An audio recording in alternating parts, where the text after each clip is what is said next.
Hi everyone, welcome to today's Course in Miracles teaching. My name is Deborah and welcome to Anchored in Faith. We are on lesson 26. My attack thoughts are attacking my invulnerability. It is surely obvious that if you can be attacked, you are not invulnerable. You see attack as a real threat. That is because you believe that you can really attack, and what would have effects through you must also have effects on you. It is this law that will ultimately save you, but you are misusing it now. You must therefore learn how it can be used for your own best interests rather than against them. Because your attack thoughts will be projected, you will fear attack. And if you fear attack, you must believe that you are not invulnerable. Attack thoughts, therefore, make you vulnerable in your own mind, which is where the attack thoughts are. Attack thoughts and invulnerability cannot be accepted together. They contradict each other. The idea for today introduces the thought that you always attack yourself first.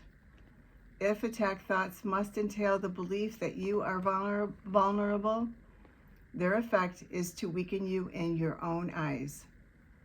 Thus, they have attacked your perception of yourself, and because you believe in them, you can no longer believe in yourself.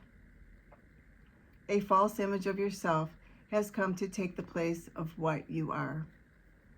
Practice with today's idea will help you to understand that vulnerability or invulnerability is the result of your own thoughts. Nothing except your thoughts can attack you. Nothing except your thoughts can make you think you are vulnerable. And nothing except your thoughts can prove to you this is not so. 6 practice periods are required in applying today's idea. A full 2 minutes should be attempted for each of them, although the time may be reduced to a minute if the discomfort is too great. Do not reduce it further. The practice period should begin with repeating the idea for today. My attack thoughts are attacking my invulnerability. Then closing your eyes and reviewing the unresolved questions whose outcomes are causing you concern. The concern may take the form of depression, worry, anger, a sense of imposition, fear, foreboding, or preoccupation. Any problem as yet unsettled that tends to recur in your thoughts during the day is a suitable subject. You will not be able to use very many for any one practice period because a longer time than usual should be spent with each one. Today's ideas should be applied as follows. First, name the situation. I am concerned about blank. Then go over every possible outcome that has occurred to you in that connection and which has caused you concern, referring to each one quite specifically, saying, I am afraid blank will happen. If you are doing the exercises properly, you should have some 5 or 6 distressing possibilities available for each situation you use, and quite possibly more. It is much more helpful to cover a few situations thoroughly than to touch on a larger number. As the list of anticipated outcomes for each situation continues, you will probably find some of them, especially those that occurred to you toward the end, less acceptable to you. Try, however, to treat them all alike to whatever extent you can. After you have named each outcome of which you are afraid, to tell yourself, that thought is an attack upon myself. Conclude each practice period by repeating today's idea to yourself once more. My attack thoughts are attacking my invulnerability. Well, that is a very interesting lesson I'm looking forward to doing. I am now going to read a channeling that goes along with this lesson from Jesus, and it was channeled through Tina Louise Spalding.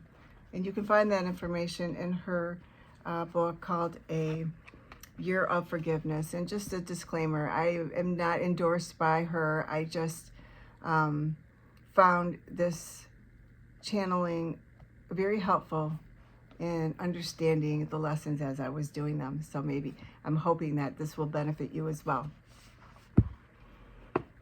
I am that one you know is Jesus, and we are once again pleased that you are disciplined enough to join us in this coming together. Many people are doing these lessons each day.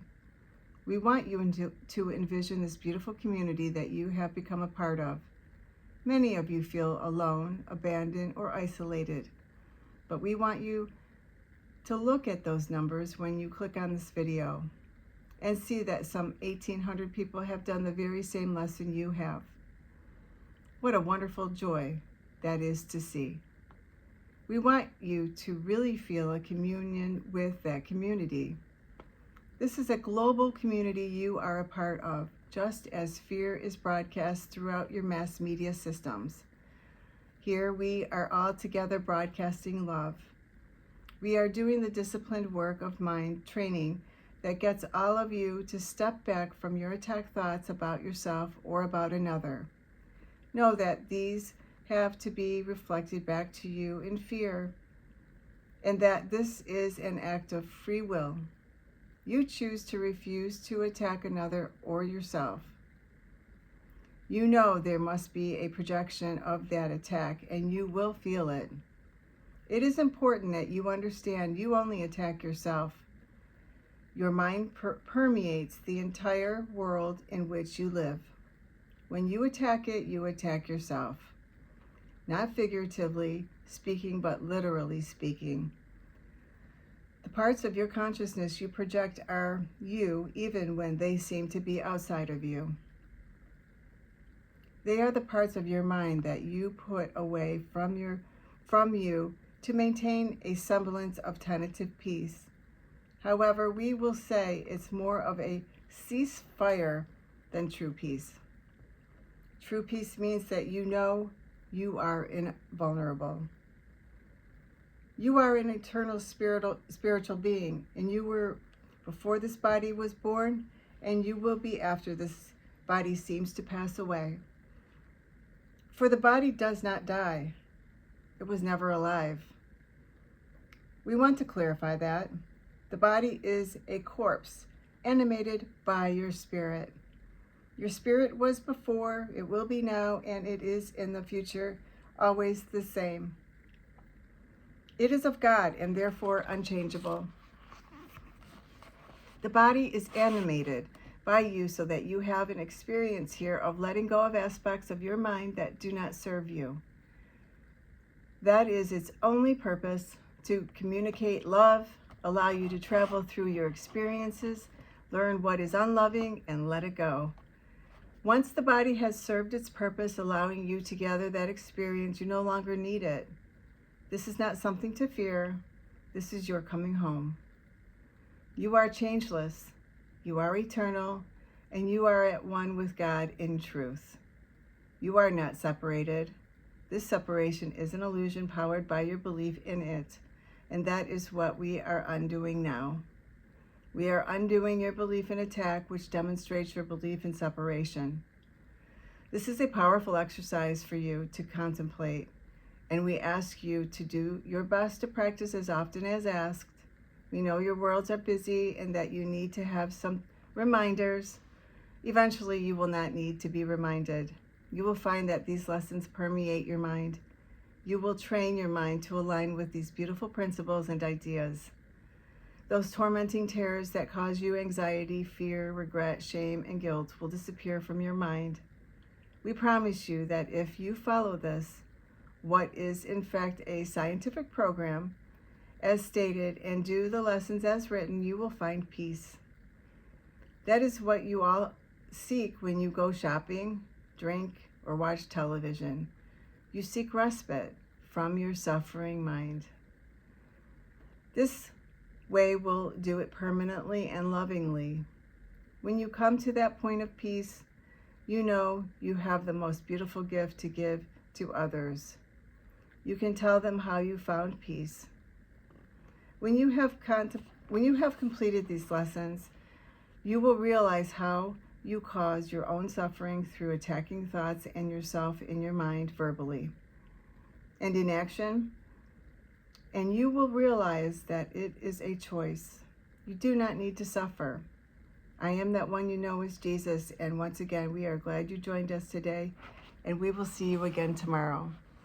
Please like, share, and subscribe. Thank you so much for being here, and I will see you tomorrow for lesson 27. Have a beautiful day.